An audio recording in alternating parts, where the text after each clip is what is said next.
Assalamu alaikum and welcome to The Narrative. On this show, we have with us a representative from a distinguished organisation, which is actually a niche as well. They're active in political participation and engagement from a Muslim perspective.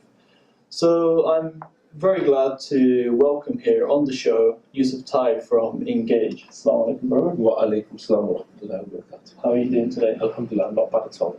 Yeah, very good. So let's get started with a little bit about iengage, the organisation that you work with. So can you tell us, what do you guys do exactly, please? Engage is an organisation primarily involved working with a focus on Muslims in three key areas, really. One is raising awareness of the media, how the media works, how the media affects, because there's a perception amongst Muslims and a fair perception about misrepresentation of Muslims in the media. How does the media work? What's the breakdown of the media? What's the difference between broadcast media and print media? How do you effectively challenge some of what you think being written in the media? What are the political leanings of various newspapers within the media? So you have two masterclasses that you run, free of charge.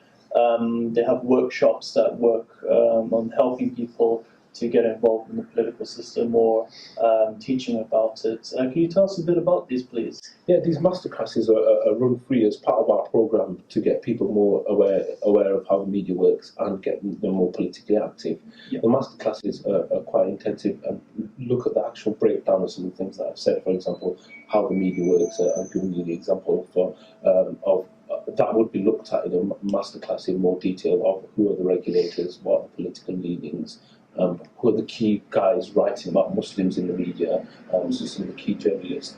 Again, from the politics perspective, politics masterclass will look at the breakdown of the British political system, how Parliament works, how the two houses within the Parliament work, House of Lords and the House of Commons, how elections affect Muslims, how to understand different candidates and whether some of them will be working in favour of certain policies that affect Muslims or not. And it's all that kind of understanding about the political system. So moving on to today's topic, which is voting. Now we're going to look at it from a non-religious perspective at first. And I think the main question is that does my vote count and does it make a difference?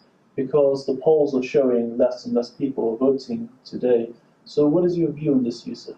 Well, you're quite right. I think there's an apathy in politics and particularly in voting or the political system that we have amongst young people and various other minority groups and other groups within the population. So Muslims are now different generally to the rest of that part of the population.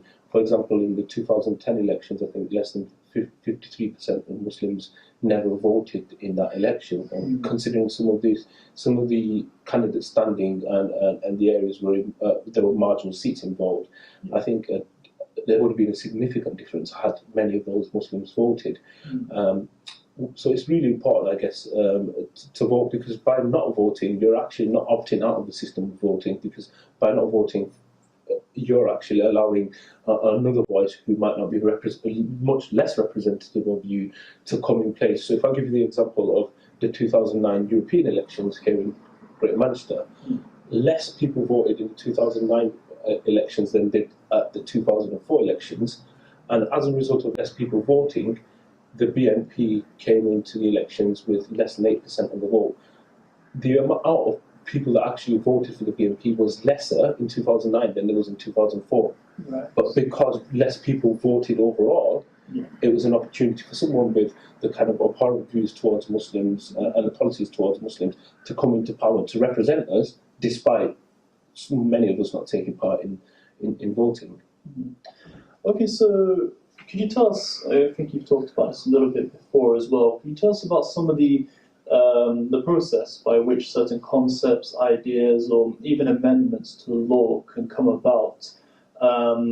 Usually, if you could just give us an end-to-end overview of this, please. Yeah, I think one of the reasons you should come to one of our masterclasses is to understand the process, because the process of, for example, how a bill goes through Parliament is looked at in detail. It needs to be looked at in detail to understand, because our parliamentary system can be quite complex. But if I give you, in a nutshell, a bill or an amendment to change law or to make it law. Sure. Can come from either one of the two houses, the House of Lords or House of Commons, but it has to go through both houses and be agreed upon by both houses before it can, finally get royal assent and become an act or law in real terms. Okay. So that's the general way, and how the two houses deal with this are slightly different from one to the other. So one may debate it further, others may have less ability to debate it, but consider amendments through other means. So I think it's all very interesting, and people who are interested, I would encourage them to definitely attend one of our politics masterclasses. Yes, it's definitely a big topic, so I would recommend everybody who's watching as well. I've personally been on it, it's absolutely brilliant. But what we're going to do is we're just going to take a short break there. So we'll be back right after this, inshallah. لا إله إلا الله لا إله إلا الله لا إله إلا الله ما لنا رب سوى لا إله إلا الله لا إله إلا الله لا إله إلا الله ما لنا رب سوى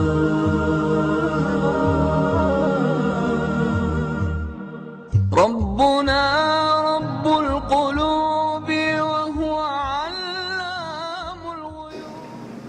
Assalamu alaikum. Welcome back to the narrative, telling it like it is. We have with us Brother Yusuf Tai from Engage, and we're discussing the work that they do, which is political participation, engagement with the media, and with political processes. So we just talked a bit about how legislation comes through and how it comes into fruition. So moving on from that, how can you find out about this? Is it through the MPs or your local councillors? Can you just elaborate on that a bit further? Yes, certainly. I mean, there's various measures that you can use to find out what Parliament's been up to, what your local MPs have been up to, and what local councillors have been up to. For example, if you were interested in finding out what your local councillors have been up to, you could go to your local authority website. There'll be plenty of information, and any information you can't find, you'll be able to source through Freedom of Information to see what they've been discussing recently, what changes have been made in your local authority. The same goes for Parliament. There's various useful websites like write2them.com, which gives you detailed information about your particular MP, where they have voted on various measures recently, how to get in touch with them. But also very important, and I think a very useful tool to understand how Parliament works, as well as to understand what Parliament's up to, is the Parliament website. So I think it's www.parliament.ac.uk. And when you go on there, you'll be able to find out what certain select committees up to, what your local MPs have been discussing recently. You can put simple keyword search terms and source that information. For anything else, please attend the masterclass or come see me. I'll be more than happy to point you in the right direction. Brilliant. So let's move on to talking about parties now. The notion is sometimes that maybe it's about you've got the good, the bad, and the ugly, and it's as straightforward as that sometimes. And a lot of people like to stick to what they know. So, for example, maybe minorities will stick to the Labour Party because it represents a lot of the views which are important to them. But is it really as simple as that? Are there some grey aspects where we're looking at differing sort of Muslim interests with parties? Well, I'd say that our political system, not just political parties, is very broad, and in the same manner, political parties can be very broad. If you look at the example of, I don't know, two more celebrated politicians or people politically active, or in generations in Britain, if you look at Winston Churchill, for example, he changed his party more than once. So did Pankhurst change her party more than once. So, for example, if you have a number of issues, it's not necessary that you're going to, or you could be involved in a political party, you may not agree with all of what that political party does at that moment in time. So I think people need to be a little bit more questioning, and not walk into, block voting for a particular political party. Sure. Candidates can often be different, so you can easily have a candidate from one party who is very pro-Muslim issues, yes, or is going to lobby for Muslims a lot better than his party is, and vice versa. You can have a party which is quite is going to be very friendly towards certain Muslim policies, but a particular candidate in an area may not be, and he may vote against his party on that issue. So I think people need to understand, and be involved with kind of candidates. For example, what we do at election time, we'll be doing at European election time, and when it comes to general elections, is host hustings in various Muslim areas. There, people have an opportunity to ask the candidates for pledges against some things which are important to Muslims, but also where they personally stand as opposed to their parties on certain issues that affect Muslims. So I think there's lots of channels open to us to inquire what's kind of, what might be for the best interest of those Muslims in that particular area. Sure, brilliant. Okay, so I don't want to stray away from this particular issue, but I think it's quite fundamental, which is the religious aspect. Now, there are many Muslims who hold a counter opinion that say that voting is not allowed, based on the idea that sovereignty is for Allah, is for God, and we are, through a democratic system, basically bringing it down from God and giving it to the hands of men. So what are your views on that? Let me just first say, we're not an Islamic, there are much better people who are placed to speak about the Islamic point of view of voting than ourselves. And what we do is we allow people to decide for themselves. But I think there's a consensus. Well, it's not even a case of thinking. There is a consensus among many leading ulama that is perfectly reasonable to vote. And some ulama go as far as suggest not voting is not an option. For being part of this society, you have to opt into certain political things. People don't think of politics as their local bin when it gets collected, or the fact that their children go to a local authority school, which has been where the rules of the local authority have been decided by politicians who either you voted for or not will decide how your school is run. And of course, the Department for Education and central government will also decide on how your school is run. So I don't think people always think of it like that. People do, you're right, take very simplistic views, which is, voting is not from Islam and we shouldn't vote. If I give you I think I'd encourage people to look at the many leading ulamas who talk about voting close to election, and also look at various Muslim groups who advocate voting. But voting is not an endorsement for certain policies. By voting, you're not endorsing certain policies which might be anti-Islamic. By voting, you're taking part in the system. And it's really important to understand the concept, which is quite predominant within Sharia, that sometimes to go for the lesser of the evils rather than not to take part at all. I wanted to give you one quote, for example, from Mufti Ibrahim Desai of Darul Ifta in South Africa. And he says, since seeing that voting is a testimony and being aware that a particular party will be more willing to fulfill our Islamic rights, to not vote for this party will be tantamount to transgression and a breach of trust in the eyes of the Sharia. That's quite strong. It's literally saying, in your particular area, if you decide not to vote for somebody who may be, quite openly in favour of certain Muslim issues, is actually to maybe a breach of trust of Sharia. That's quite strong.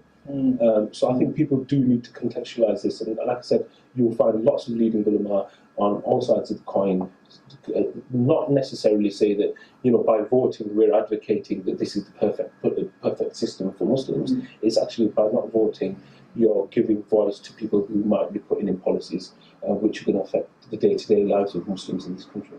Okay.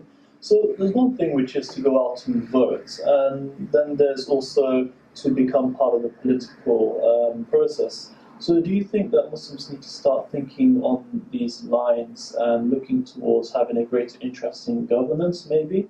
For example, becoming local councillors or MPs, and I think iengage have a campaign based around this? Yes, very much so. I would encourage people.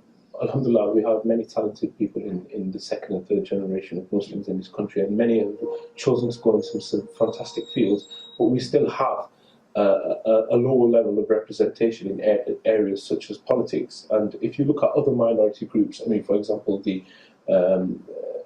LGBT groups in recent years, if you look at their experience over the last 60 years, from being a minority whose rights weren't covered by Parliament to going now, some would argue that they're kind of like pushing far beyond what they're entitled to as a minority. There's no conspiracy here. Every minority, every grouping is allowed to take part in the political system and represent itself in the best manner possible. So the political system is open. Yes, it has its failures, and I would encourage Muslims, amongst other minority groups, to also take advantage of this and represent themselves, not just by voting, but actually possibly becoming local councillors, getting involved in the governance of their local school. I mean, it's not just kind of politics in what we understand as being local councillors and parliamentarians, but it's also, Muslims in terms of research, political research, Muslims involved in areas like journalism. This is something that I think we should encourage as a community. Okay, so a question that raises up from here is, how powerful is the Muslim vote? Less than 53% of Muslims didn't vote in the last election. Had they voted, they may have affected the complete outcome of the election. If we look at next year's important general election in 2015, potentially Muslims could affect could affect the vote in up to 77 marginal seats, where a small amount of vote would change the direction of that election. And then if you look at the fact that the Tories need 20 seats in order to win the next general, a further 20 seats, or Labour need a further 68 seats in order to win the next general election, that gives you some perspective. Muslims can affect 77 marginal seats, and the Tories only need 20, or Labour only needs 68 to win the general election. Right. You're talking, that's quite a bit of influence. It is. So now with the European elections coming up around the corner, what would you advise Muslims of the UK? Should they register? Should they vote? What would be your advice for them? I think it's very, very important to, and that's not just from the point of view of the European elections, but Muslims are registered to vote for every election, whether it's local elections, and as well as the European elections, it's also local elections as well in many places. And there are lots of local issues which are pertinent to Muslims right now. For example, the issue of certain education authorities and investigating Muslim schools, or whether it's the issue of planning in certain mosques or community centres. I think it's really important. From the European election perspective, it's fundamental. I mean, right now, the two key issues which affect Muslims, the issue of halal meat and its banning in certain European countries, and the issue of niqab, and obviously it also being banned in certain European countries. There are views and there are people who are gaining favour. For example, the BNP obviously at the moment have quite a high, they have 2 MEPs in this local area. UKIP are openly promoting, certain views. For example, in their previous manifesto, they discussed a banning of the niqab. The BNP obviously talk about the banning of halal meat. And for these kind of parties to gain sway in the larger European Parliament can affect Muslims' day-to-day life in Europe very, very, in a big way. So I think it's really important that, for example, we've put a manifesto out to show Muslims some of the key issues that might affect them at the European elections. Issues of human rights, counter-terrorism legislation, even issues which are not Muslim-specific but happen to affect Muslims. For example, there's laws around small businesses which affect Muslims because many Muslims run small and medium-sized businesses. The option not to vote, like I said previously, also means that someone vehemently anti-Muslim, like Nick Griffin in this part of the world, in Greater Manchester, could come to power because of you not choosing to exercise your vote. Have a look, make an informed decision. We're holding custings. We've put a manifesto out for you to have a look at some of the issues which affect Muslims in the European Parliament. Okay. Jazakallah khair, Brother Yusuf. I'm afraid that's all we have time for today. It's been very informative and educational as well. Jazakallah khair for coming. Okay, so as usual, viewers, we want to hear from you, your comments, emails, what you like to see coming up in the latest shows. Also, click the subscribe button to be kept up to date and to hear from us with future announcements as well. This is from myself, Yusuf Tai, from The Narrative, telling it like it is.